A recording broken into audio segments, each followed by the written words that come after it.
Halo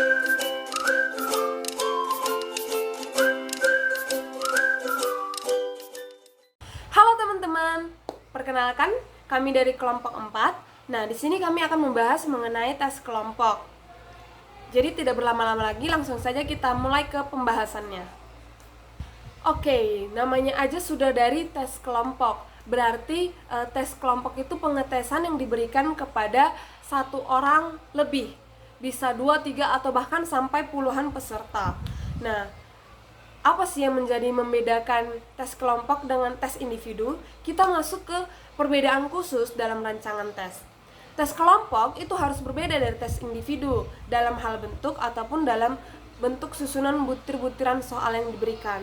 Nah, walaupun pertanyaan-pertanyaannya itu bersifat terbuka open-ended yang mengundang tanggapan bebas, itu dapat digunakan dalam tes kelompok sebelumnya.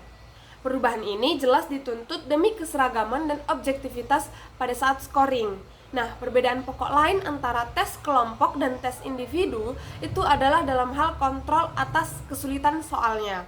Dalam tes-tes yang diselenggarakan secara individu, penguji itu mengikuti aturan-aturan penerimaan peserta, juga aturan-aturan dasar atau basal rules-nya, dan aturan Platon atau Selling Rules, untuk memastikan bahwa setiap peserta tes diuji dengan soal-soal yang sesuai dengan tingkat kemampuannya.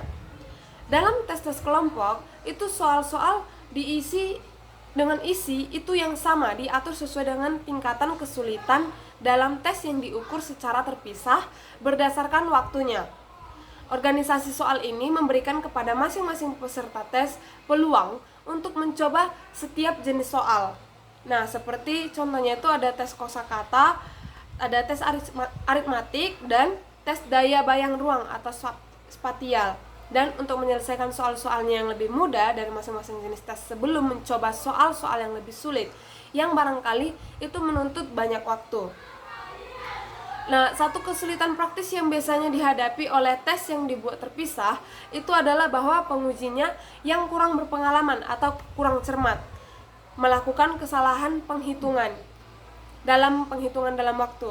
Nah, kesalahan-kesalahan tersebut itu lebih mungkin terjadi dan efektif lebih serius pada beberapa batas waktu yang singkat ketimbang pada satu batas waktu yang panjang untuk keseluruhan tes. Nah, jadi guna untuk meminimalisir kedua hal ini, digunakanlah yakni yang namanya penggunaan batas waktu tunggal dengan pengaturan yang memungkinkan semua peserta tes untuk mencoba semua jenis soal. Pada level yang semakin lama itu semakin sulit secara berurutan. Nah, beberapa tes memanfaatkan spiral omnibus format namanya. Jadi, salah satu dari tes-tes paling awal yang memperkenalkan format ini adalah Otis Self-Administrating Test of Mental Ability, yang seperti terkandung dalam namanya, yang ini bertujuan untuk mengurangi peran penguji sampai ke titik minimumnya. Dalam tes spiral omnibus, soal-soal itu paling mudah dari masing-masing jenis disajikan pertama, lalu disusul jenis soal yang paling mudah berikutnya, dan seterusnya dalam spiral kesulitan yang semakin meningkat, sebagaimana diilustrasikan. Lalu, yang menjadi keuntungan dari pengetesan kelompok, ini tes kelompok dirancang terutama sebagai alat pengetesan dalam bentuk massal. Nah, dibandingkan dengan tes-tes individu, tes kelompok ini memiliki keuntungan yang diselenggarakan secara simultan bagi sebanyak mungkin orang yang benar-benar bisa disesuaikan dengan ruang yang tersedia dan jangkauan suara mikrofon. Nah, cara kedua yaitu dengannya tes kelompok ini memudahkan pengetesan massal karena tes ini benar-benar menyederhanakan peran dari si pengujinya. Lalu dari segi lain, tes-tes kelompok ini khususnya memberikan norma yang lebih mantap dibandingkan tes individu. Kenapa? Karena relatif lebih mudah dan cepat proses pengumpulan datanya pada tes kelompok. Maka sudah merupakan hal yang biasa untuk menguji sampel representatif yang besar itu dalam proses terstandarisasi. Nah, selanjutnya untuk kekurangan pada tes kelompok akan dijelaskan oleh rekan saya. Rosaria Felina Panjaitan dengan NPM 239038. Di sini saya akan menjelaskan lanjutan materinya dengan topik kerugian dari pengetesan kelompok. Walaupun tes kelompok memiliki beberapa ciri positif dan cukup berguna dalam pengetesan dewasa ini, keterbatasannya juga perlu dicatat. Dalam pengetesan kelompok, penguji memiliki peluang yang jauh lebih kecil untuk berhubungan, bekerja sama, dan mempertahankan minat peserta tes. Tes-tes kelompok memberikan sedikit atau sama sekali tidak hanya memberikan peluang untuk observasi langsung atau perilaku peserta tes, atau untuk mengidentifikasi sebab munculnya kinerja yang khas. Artinya di sini bahwa tes kelompok seperti tes IQ atau kepribadian memiliki beberapa keterbatasan dalam menilai kemampuan dan perilaku individu. Nah, keterbatasan tersebut, yang pertama, kurangnya observasi langsung. Tes kelompok tidak memungkinkan pengamat untuk melihat secara langsung bagaimana peserta melakukan tes. Hal ini berarti pengamat tidak dapat melihat ekspresi wajah, bahasa tubuh, atau strategi yang digunakan peserta saat menyelesaikan tes. Kurangnya observasi ini dapat mempersulit interpretasi hasil tes dan mengidentifikasi faktor yang mempengaruhi kinerja peserta. Yang kedua, kesulitan dalam mengidentifikasi penyebab. Tes kelompok ini hanya memberikan skor atau hasil akhir tanpa memberikan informasi tentang bagaimana peserta mencapai skor tersebut. Hal ini membuat sulit untuk mengidentifikasi faktor yang berkontribusi pada kinerja peserta. Nah, contohnya, seorang siswa mendapat nilai rendah pada tes matematika kelompok. Tes ini tidak dapat memberikan informasi tentang mengapa siswa tersebut mendapat nilai rendah. Mungkin siswa tersebut tidak memahami mata pelajaran, tidak fokus saat mengerjakan tes, atau mengalami kecemasan saat tes. Nah, tanpa observasi langsung dan informasi tentang proses berpikir siswa, sulit untuk mengetahui penyebab pasti dari nilai rendah tersebut. Kemudian, yang B, pengetesan secara adaptif dan administrasi tes menggunakan komputer. Tes-tes yang disusun secara individu. Pengetesan secara adaptif dapat mengikuti model-model prosedural yang sangat bervariasi. Contoh sederhana yang mencakup pengetesan 2 tahap. Dalam tes hipotesis ini, semua peserta tes mengerjakan tes routing atau penjaluran yang terdiri dari 10 soal. Yang butir-butir soalnya meliputi rentang kesulitan yang luas. Berdasarkan pada kinerja dalam tes penyaluran, masing-masing peserta diarahkan kepada 1 dari 3 tes pengukuran yang terdiri dari 20 soal dengan tingkat kesulitan yang berbeda. Dengan demikian, setiap orang mengerjakan hanya 30 soal, walaupun tes keseluruhan terdiri dari 30 soal. Artinya di sini ini menjelaskan tentang salah satu metode dalam pengetesan adaptif, yaitu tes yang disusun secara individu. Dalam metode ini, soal-soal tes dipilih dan disusun secara individual untuk setiap peserta tes, berdasarkan kemampuan dan performa mereka selama tes itu berlangsung. Nah, jadi pengetesan adaptif ini merupakan metode pengetesan yang menggunakan komputer untuk memilih dan menjanjikan soal-soal tes secara individual kepada setiap peserta tes. Kemudian tes yang disusun secara individu ini salah satu metode dalam pengetesan adaptif di mana soal-soal tes dipilih dan disusun secara individual untuk setiap peserta tes berdasarkan kemampuan dan performa mereka dalam tes berlangsung. Contohnya, bayangkan sebuah tes matematika adaptif. Nah, pada awal tes, semua peserta mengerjakan 10 soal matematika dengan tingkat kesulitan yang bervariasi. Berdasarkan jawaban peserta atas 10 soal awal tersebut, komputer akan memilih soal-soal selanjutnya yang sesuai dengan tingkat kemampuan mereka. Jika peserta menjawab soal dengan benar, komputer akan memberikan soal yang lebih sulit. Kebalikannya, jika peserta menjawab soal dengan salah, komputer akan memberikan soal yang lebih mudah. Nah, manfaat tes ini disusun secara individu dapat memberikan skor tes yang lebih akurat dan terpercaya karena tes ini disesuaikan dengan kemampuan setiap peserta. Kemudian tes ini juga dapat menghemat waktu dan energi karena mereka tidak perlu mengerjakan soal yang terlalu sulit atau terlalu mudah bagi mereka. Contoh sederhananya seperti tes hipotesis, misalnya ada 10 soal matematika dengan tingkat kesulitan yang bervariasi. Nah, tahap 1 itu semua peserta mengerjakan 10 soal. Nah, kemudian tahap 2-nya berdasarkan jawaban peserta di tahap 1, komputer memilih soal-soal selanjutnya yang sesuai dengan kemampuan mereka. Contoh selanjutnya, peserta A dan menjawab 8 soal dengan benar di tahap 1. Nah, di tahap 2 ini, peserta A akan mengerjakan soal-soal matematika yang lebih sulit. Kemudian peserta B menjawab 3 soal dengan benar di tahap 1. Nah, di tahap 2-nya, peserta B akan mengerjakan soal-soal matematika yang lebih mudah. Kemudian, berdasarkan kinerja dalam tes-tes penyaluran, masing-masing peserta diarahkan kepada 1 dari 3 tes pengukuran yang terdiri dari 20 soal dengan tingkat kesulitan yang berbeda-beda. Dengan demikian, setiap orang mengerjakan hanya 30 soal, walaupun tes keseluruhan terdiri dari 70 soal.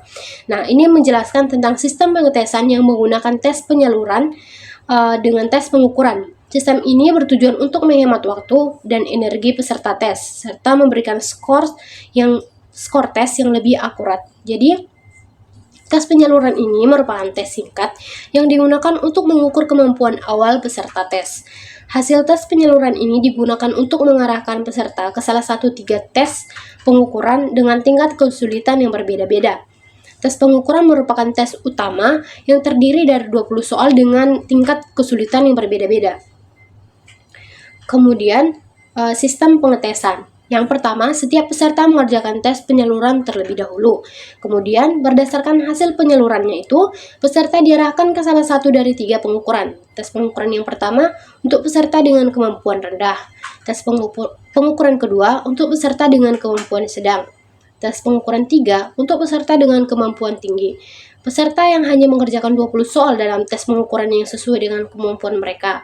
Kemudian, meskipun tes keseluruhan terdiri dari 70 soal, setiap peserta hanya mengerjakan 30 soal. Nah, manfaat dari pengetesan ini menghemat waktu dan energi peserta. Peserta tidak perlu mengerjakan semua 70, hanya 30 soal sesuai dengan kemampuan mereka saja. Jadi memberikan skor tes yang lebih akurat. Lalu tes pengukuran yang berbeda, tingkat kesulitannya memungkinkan penilaian yang lebih tepat terhadap kemampuan peserta. Contohnya, bayangkan sebuah tes matematika dengan 70 soal. Yang tahap pertama, semua peserta mengerjakan tes penyaluran yang terdiri dari 10 soal. Tahap kedua, berdasarkan hasil tes penyaluran, peserta diarahkan ke salah satu dari 3 tes pengukuran. Peserta A kemampuannya rendah, jadi mengerjakan tes pengukuran hanya 1 atau 20 soal. Kemudian peserta B kemampuannya sedang, mengerjakan tes pengukuran 20 soal. Kemudian peserta C kemampuannya tinggi, mengerjakan tes pengukuran 3 dari 20 soal. Jadi kesimpulannya, sistem pengetesan dengan tes penyaluran dan tes pengukuran memungkinkan penyesuaian tes untuk setiap peserta, sehingga menghemat waktu dan energi peserta, serta memberikan skor tes yang lebih akurat bagi peserta. Baik, kita lanjut yang ke B. Pengetesan secara adaptif yang terkomputerisasi atau CAT. Prosedur-prosedur CAT ini memanfaatkan teknik IRT, Item Response Theory, yang digambarkan dalam bab 7 untuk menyusun kumpulan soal, mengetes individu dan men-scoring kinerja individu. Setiap butir soal dalam kelompok memiliki perkiraan 50-50 yang dibutuhkan dalam mengerjakan soal tersebut. Nah, setelah setiap jawaban diberikan, komputer memilih soal berikutnya berdasarkan riwayat semua jawaban individu. Pengetesan dilanjutkan dengan tambahan soal baru hingga fungsi informasi tes mencapai standar yang mantap. Kita masuk ke dalam penjelasannya. Yang pertama, apa itu CAT?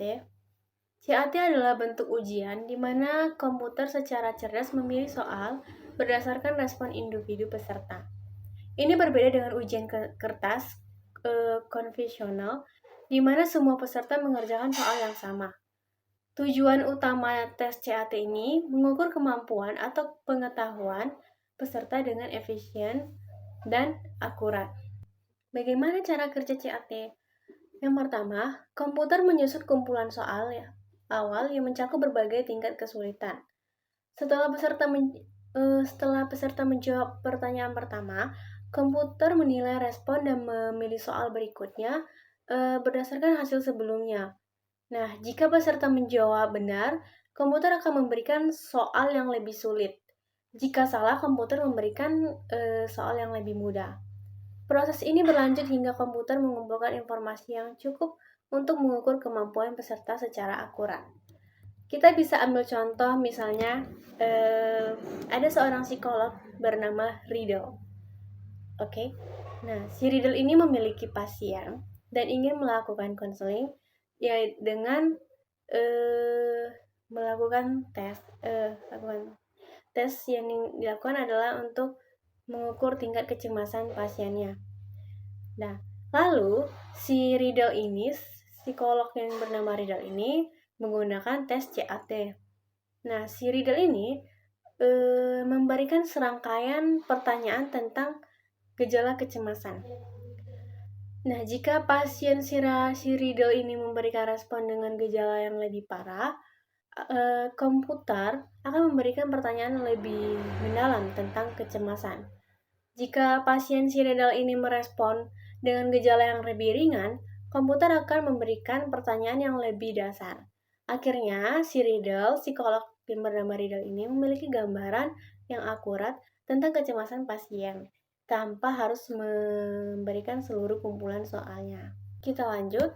Prosedur aktual untuk menyusun instrumen CAT dapat dipermudah lewat penggunaan beberapa program yang tersedia. Nah, kita jadi mudah untuk melakukan tes CAT ini melewati beberapa program komputer.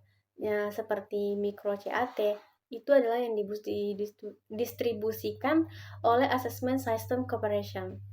Manfaat lain dari pengetesan secara adaptif terkomputerisasi ini telah secara aktif diselidiki dan dikembangkan dalam beberapa situasi.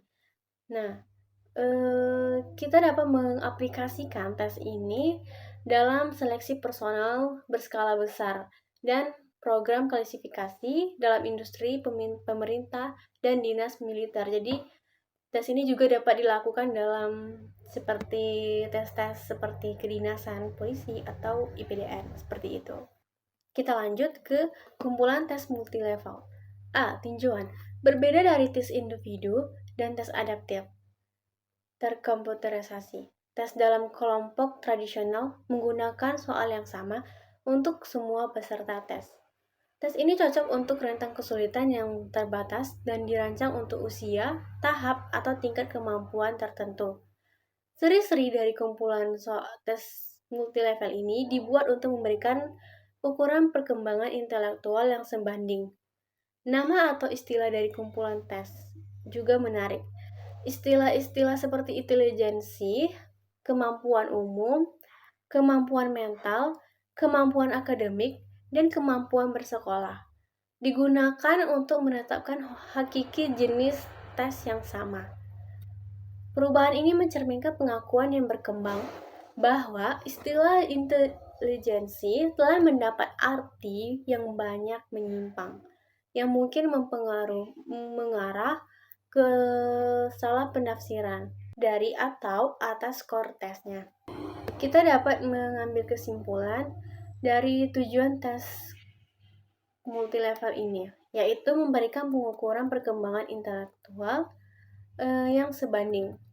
Nah, ini memungkinkan kita memahami individu dalam konteks yang lebih luas. Contohnya, saya seorang psikolog yang ingin mengukur kemampuan kognitif anak-anak di sekolah. Nah, saya menggunakan kumpulan tes multilevel yang mencakup berbagai aspek, ya, seperti kemampuan berhitung, pemahaman pembacaan, dan logika. Dengan itu, saya melakukan tes ini. Nah, dengan melihat hasil dari berbagai hasil tes ini, saya dapat memberikan rekomendasi pendekatan pembelajaran yang sesuai setiap anak. Misalnya, jika seorang anak menunjukkan kecenderungan kuat untuk dalam pemahaman pembacaan, saya akan merekomendasikan anak tersebut untuk lebih banyak membaca buku. Seperti itu. Dan kita juga dapat memahami kebutuhan pendidikan anak-anak dengan memperhatikan kemampuan bersekolah mereka. Kita lanjut. B. Kumpulan tes yang representatif. Sifat dan lingkungan dari kumpulan tes kemampuan multilevel dewasa ini dapat diilustrasikan dengan 3 kumpulan tes.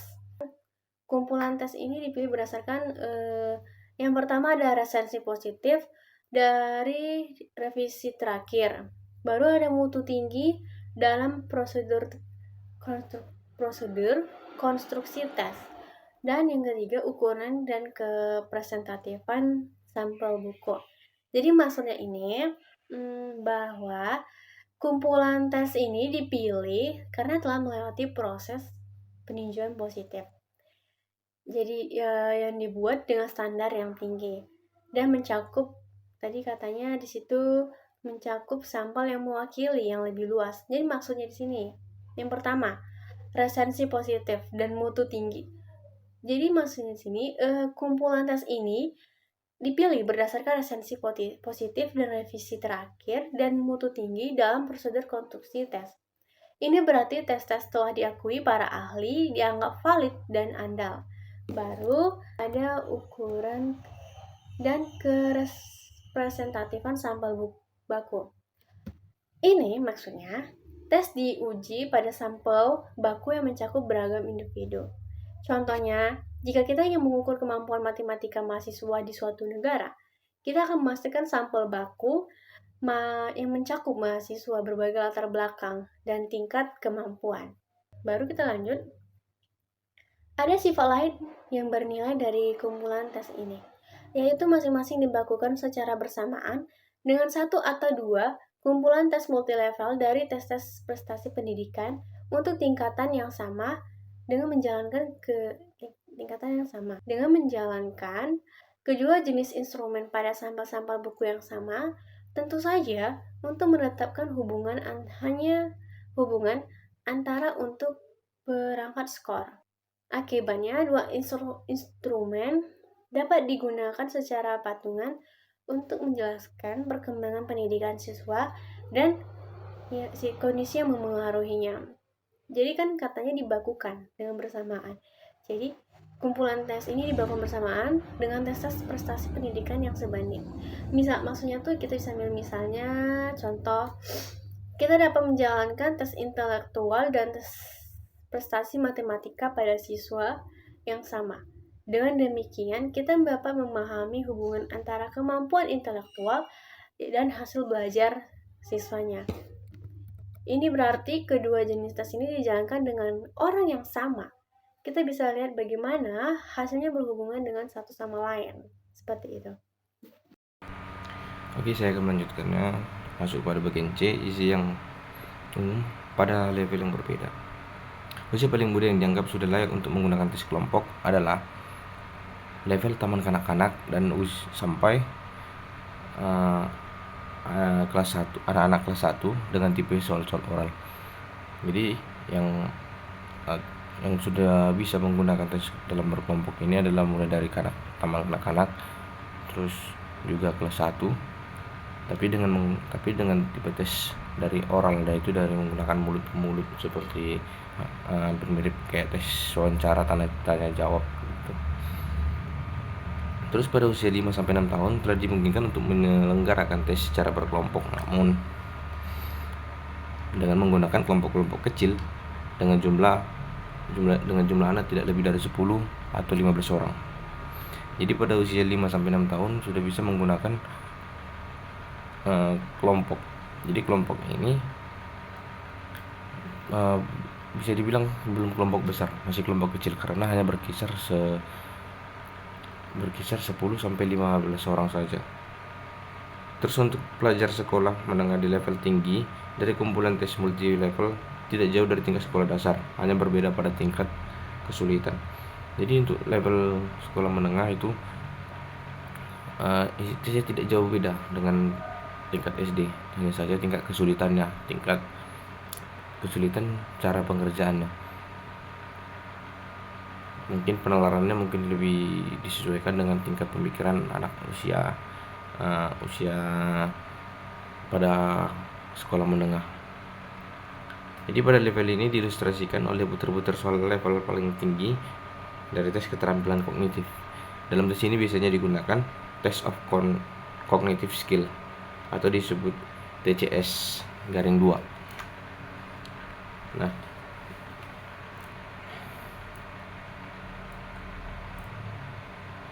pada tes ini terdapat beberapa yang diteskan, yaitu seperti urutan atau disebut dengan sekuen. Nah, dalam soal ini diarahkan untuk memahami dan mengaplikasikan aturan atau prinsip dalam sebuah pola atau urutan bentuk, huruf atau nomor. Nah juga di dalam tes TC, TCS ini, dalam tes TCS ini juga ada mengandung tes analogi, yaitu mengidentifikasikan hubungan suatu gambar. Jadi dia disuruh mengidentifikasikan hubungan suatu gambar dari gambar A ke gambar B, apakah ada hubungan atau tidak, seperti itu. Itu contohnya disuruh melanjutkan gambar. Jika sebuah gambar diputar ke kiri, maka dia akan membentuk gambar apa. Jadi memberikan sebuah hubungan. Terus ada juga penalaran verbal. Dalam tes ini dites dengan keanekaragaman jenis soal, yaitu mencakup identifikasi atas unsur-unsur pokok dari objek atau konsep, mengklarifikasi objek menurut atribut umum, menyimpulkan hubungan antara perangkat kata, atau menggambarkan konklusi logis dari bagian-bagian atau alinea yang singkat. Dan yang terakhir juga ada tes memori atau ingatan. Nah, ini tes ini didefinisikan dari seperangkat kata-kata artifisial atau suku kata tanpa arti. Ini disajikan untuk dipelajari dan ingatan mereka akan dites sesuai kira-kira 25 menit. Tetap diadakan selama 25 menit itu. Jadi seperti mereka mempelajari sesuatu. Nah, jadi setelah dipelajari mereka melakukan tes yang lain. Nah, setelah selang 25 menit lagi baru mereka akan ditanyakan tentang seputaran yang mereka pelajari tadi. Jadi mengingat kembali. Selanjutnya masuk kepada yang di pengenalan atas multi bakat. Kemampuan umum dan pengukuran terhadap bakat-bakat terpisah yang relatif independen. Persesuaian telah dari kedua sisi dengan apa yang dimulai sebagai pendekatan yang kontroversial dan sering tidak bisa didamaikan terhadap pengetesan kemampuan. Kecenderungan ini sangat menyerupai dengan apa yang terjadi pada saat tes individu. Nah, dalam tes ini menggunakan 3 metode tes, yaitu pertama ada tes Olsat. Ini ditunjukkan bahwa skor total sendiri terbatas pada kelompok bakat pendidikan verbal. Kumpulan tes tidak ditunjukkan untuk mengukur segmen praktik mekanik dari intelijen umum. Nah, yang kedua itu ada tes Cogat. Nah, tes Cogat ini memberikan norma-norma bukan hanya untuk skor gabungan total, melainkan juga untuk skor penalaran verbal. Penalaran verbal kuantitatif dan non verbal, yakni spatial. Yang ketiga itu ada tes of cognitive skill, seperti tes yang tadi. Nah, tes ini bahkan lebih eksplisit dalam mengenal nilai dari data multibakat pada penilaian tes kinerja akademik. Nah, jadi kumpulan tes ini dikembangkan untuk menilai 3 ciri kognitif yang luas yang sudah diidentifikasikan melalui riset analitik faktor, yakni seperti penalaran verbal, penalaran non-verbal, dan memori. Baik, sekian dari saya, akan lanjutkan dengan teman saya. Saya akan menjelaskan materi saja. Yang di mengukur multibakat, tes inteligensi internasional baik yang dilakukan secara individu maupun kelompok bertujuan menghasilkan ukuran keseluruhan dari perkembangan kognitif individu seperti IQ. Namun, dalam perkembangannya, tes ini mulai memperhatikan bakat khusus dalam kelompok yang luas. Pada saat itu, tes-tes yang terpisah dikembangkan untuk mengukur berbagai bakat yang dapat diterapkan secara luas. Pengenalan akan variasi dalam kinerja tes juga memperbesar minat terhadap pengukuran bakat yang berbeda. Tes ini juga mulai memperhatikan bakat-bakat khusus seperti kemampuan verbal dan numerik. Dorongan untuk menguji bakat khusus juga diberikan oleh psikolog dalam bimbingan karir dalam seleksi personal industri dan militer. Baik, di sini saya akan menjelaskan tentang diferensial aptitude test atau tes bakat diferensial, di mana salah satu dari kumpulan tes multibakat yang paling luas digunakan adalah differential aptitude test atau disingkat dengan DAT. Pertama kali dipublikasikan pada tahun 1947. Nah, DAT sendiri ini telah direvisi secara berkala. DAT ini terdiri dari 8 tes sebagai berikut. Yang pertama itu penalaran verba, penalaran numerik, penalaran abstrak, kecepatan dalam kecermatan persepsi, penalaran mekanik, hubungan ruang atau spatial, ejaan, penggunaan bahasa. Nah, seperti kebanyakan tes terbaru, DAT ini dapat dilaksanakan secara lengkap dalam versi yang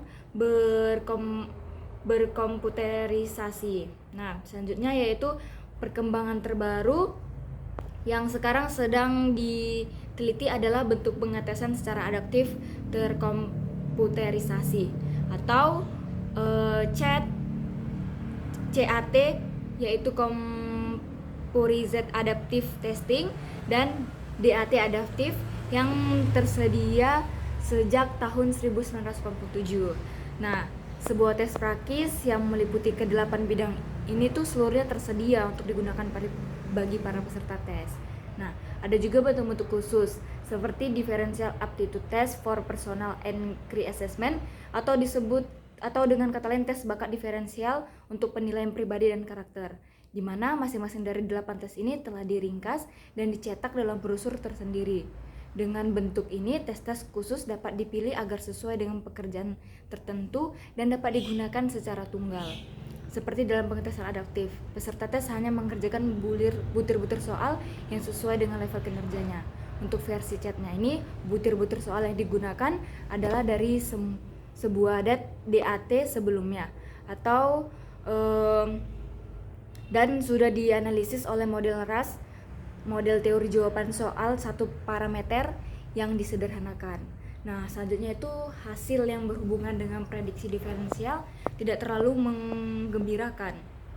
Walaupun pada umumnya tes verba ini berkorelasi lebih tinggi dengan pelajaran bahasa Inggris dan tes-tes numerik dengan pelajaran matematika.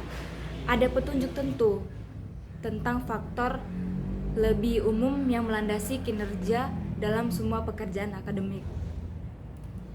Nah, selanjutnya yaitu penalaran verba misalnya menunjukkan korelasi yang tinggi dengan kebanyakan pelajaran. Terutama karena alasan inilah skor VR tambah NR diperkenalkan sebagai indeks bakat bersekolah. Nah, merupakan jumlah dari skor pada subtes penalaran verba dan penalaran numerik. Indeks ini berkorelasi setinggi 0,70 sampai 0,80-an dengan kriteria gabungan dari prestasi akademik. Norma-norma memang diberikan untuk indeks ini, yang merupakan salah satu dari skor-skor yang biasanya termasuk dalam profil DAT. Ada juga partial battery yang hanya memuat subtes VR dan NR yang dapat digunakan jika sebuah indeks umum dari bakat sekolah diinginkan. Nah, dari sudut lain, ada bukti yang berkembang bahwa tes tradisional dari intelijensi umum atau bakat bersekolah, baik yang dirancang untuk pelaksanaan individu maupun kelompok, menghasilkan koefisien validitas substansial pada kriteria pendidikan dan kedudukan yang beragam. Nah, tes-tes tersebut itu pada hakikatnya mencangkup kumpulan yang sama dari pengetahuan dan keterampilan kognitif yang dinilai oleh skor VR tambah NR dari DAT tersebut. Dengan demikian, dapat dilihat bahwa kesenjangan awal antara tes intelijensi dan tes multibakat sudah dijembatani dari kedua sisi tes-tes seperti DAT telah memberikan lebih banyak penekanan pada penggunaan dari interpretasi dari skor-skor luas seperti VR dan VR tambah NR tersebut. Selanjutnya kita masuk kumpulan tes bakat multidimensional, di mana disingkat dengan MAB. Nah, MAB ini adalah tes kelompok yang dirancang untuk menilai bakat-bakat yang sama seperti Wechsler, Outdoor Intelligence Scale Reviset. Nah, ini mencakup 5 subtes dalam skala verba dan 5 skala kinerja, menghasilkan V, P, dan IQ simpanan skala penuh. MAB ini cocok untuk remaja dan orang dewasa, tetapi tidak bisa direkomendasikan oleh penggunaannya untuk orang-orang yang mentalnya terganggu, yang kondisinya dapat mempengaruhi pemahaman mereka akan instruksi tes tersebut.